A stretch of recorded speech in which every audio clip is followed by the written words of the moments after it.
तो ये जो इतनी काल गणना हम सीख रहे हैं इन श्लोकों में, वो शो ऑफ करने के लिए नहीं है।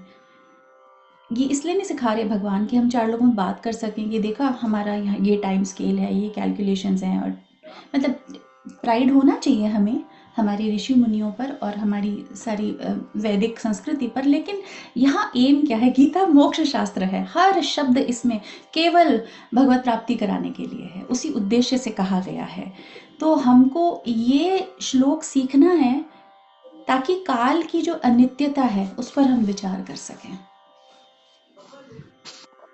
स्वामी जी एक कहानी सुनाते हैं। Next slide. एक राजा थे।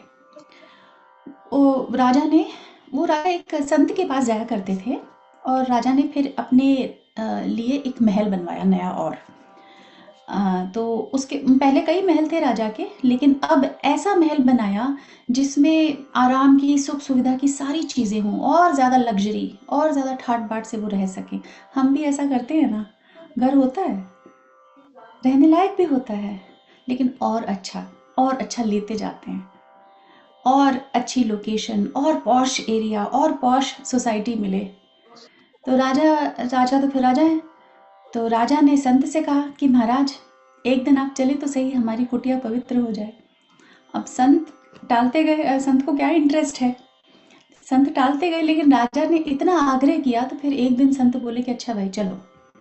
तो राजा ने संत को महल दिखाया, शुरू किया बड़े अच्छे से दिखाना कि ये हमारे रहने का पोर्शन है, ये हमारे नहाने वाने का पोर्शन है, ये हमारा दरबार है, ये हमारा डाइनिंग एरिया है, एक्सेट्रा एक्सेट्रा। संत बेचारे चुपचाप देखते रहे, कुछ बोले नहीं। अगर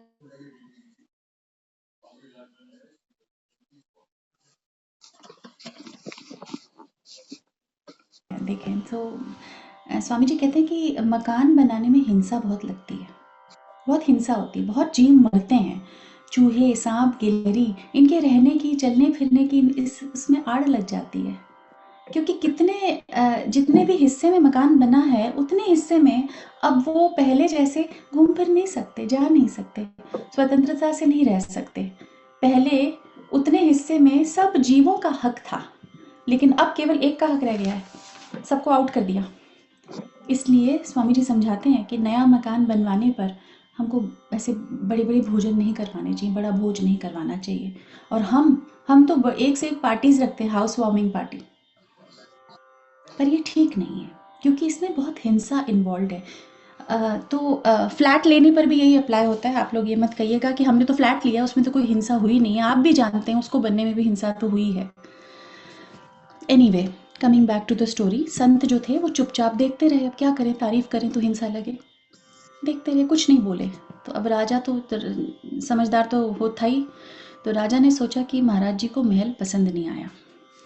अब राजा ने पूछ लिया कि महाराज महल में कोई कमी है क्या? संत बोले कमी तो इसमें बड़ी भारी है एक।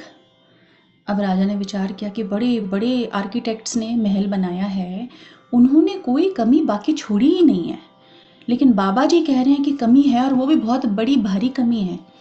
तब राजा ने पूछा क्या कमी है महाराज? संत बोले कि ये जो दरवाज़ा रख दिया है ना तुमने, यही कमी है।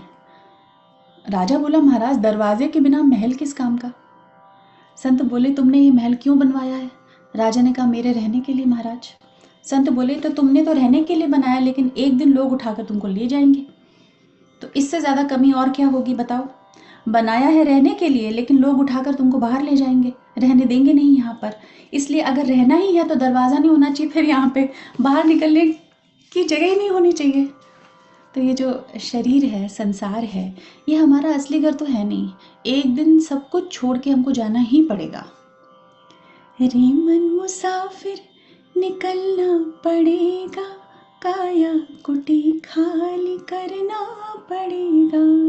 तो हमारा असली घर तो वो है जहाँ पहुँचने पर फिर लौट कर हमको आना ही ना पड़े। यत् गत्वा न निवर्तन्ते तद्धाम परमं मम।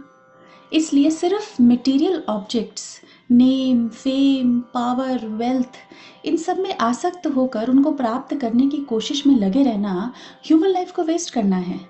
हम गीता जी पढ़ रहे हैं, रामायण पढ़ रहे हैं, संतों की वाणी सुन रहे हैं, सुबह शाम सत्संग कर रहे हैं, लेकिन फिर भी वही रुचि बनी हुई है मटेरियल चीज़ों में।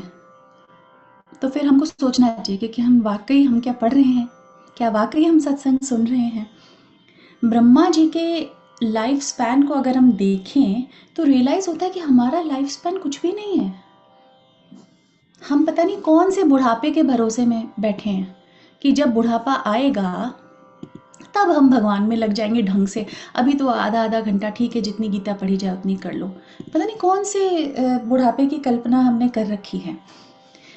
इसलिए भगवान का निरंतर चिंतन करके उनको शीघ्र से शीघ्र प्राप्त कर लेना ही बुद्धिमानी है। वही मनुष्य बुद्धिमान है।